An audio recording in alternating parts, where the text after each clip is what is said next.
Okay, so hey again. Funny story, we just were talking to nothing because our video cut off. And so we were going to finish the video and then we realized that it wasn't recording anymore. So we're just going to finish up really quickly by telling you what we've learned so far throughout this experience about being a missionary. So I think for me personally, patience was the biggest thing that I've learned in a lot of ways. Just not just on a personal level, but as far as the ministry that you're working with or whatever your project is, um, you can lose patience with your teammates quickly because you're kind of stuck together for a while without something to do sometimes, or your supervisor, or you can get frustrated with the job at hand sometimes. And you can feel really discouraged about it. Um, you will have like a whole week where you just feel like what you're doing is completely useless. But that's just one of those things you have to keep trudging along because maybe the next week something incredible might happen and it can just change your whole view of the project and it can get you so excited about the rest of the job that you just want to finish strong. So that's been it for me. It's just a lot of patience. Mm-hmm. Yeah, we've got to learn a lot about what it means to like come and live in a place and be a missionary there and like to be on the ground and be intentional with people and meeting people. But something I've really learned a lot about is how important it is to stay focused and connected with God while you're somewhere because it's hard. It's a lot harder than I thought it was going to be. It's definitely worth it, and but it's easy to get discouraged, like you said, or to start missing home, or um, just to get down. But it's also just as easy to go to God in prayer, open up His Word, and just seek Him and like seek His what He's saying about the situation instead of just staying in that place where you're really down. And so that's something I really have learned, just the importance of prayer and especially just being in God's Word because like that's how He communicates with us and like that's how we learn and we hear from Him. And so that's something I've learned. The one thing that I've learned is that it's so important to trust God 100%. And I'm definitely one of those people that tries to rely on myself.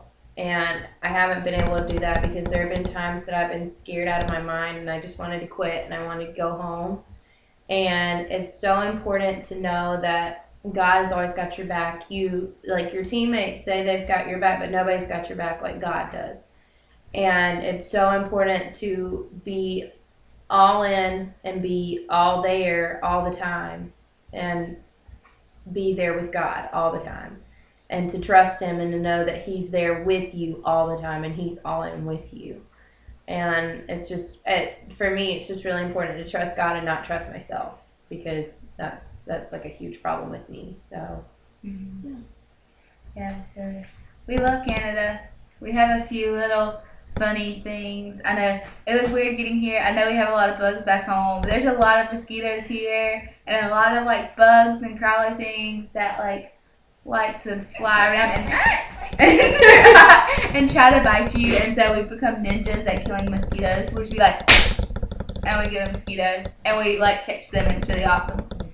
I know he was just catch no, just kidding. So it's a lot different in Canada.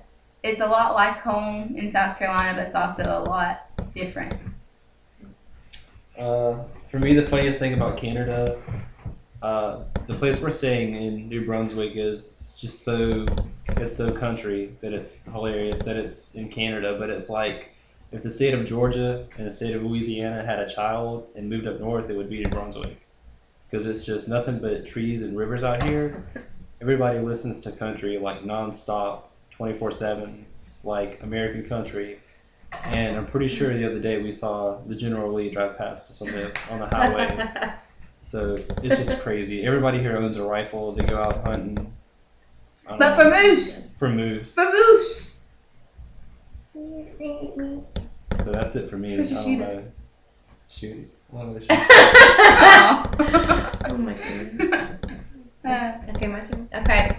So the funniest thing for me is probably the way that our supervisor speaks and just anyone in Chatham or wherever we've been, just any Canadian accent, because the one word that our supervisor cannot say, and it's one of the things that he asks to go get 10 billion times a day, is a coffee.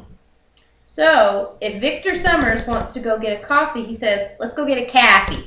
Let's go get a caffy. You want to go get a caffy? A. And and I try and always use Canadian language in my everyday speech, and so I always put A on the end of things. So this is a pretty great video, eh? But and it's really weird. Their accents are a lot different than anywhere else in Canada because it's one of the biggest Irish towns influenced by, I don't know how to say that, one of the biggest Irish influenced communities, whatever. And so they have an Irish accent on top of a Canadian accent, and so it's kind of cool to listen to. Yeah. It was the Irish landed here first and sort of founded it before it was a British colony. Yeah. So it's a very awesome place. We love it. We love Canada. I might move here. Oh, Canada. And it's also the only bilingual English and French province. It's bilingual. Everyone knows English and French almost. Like, you need to know English and French to get a good job here, which is really awesome. But they're kind of rude though, the French. But we hope you enjoyed our video. Yay! We hope you're having a great time. Go serve the Lord.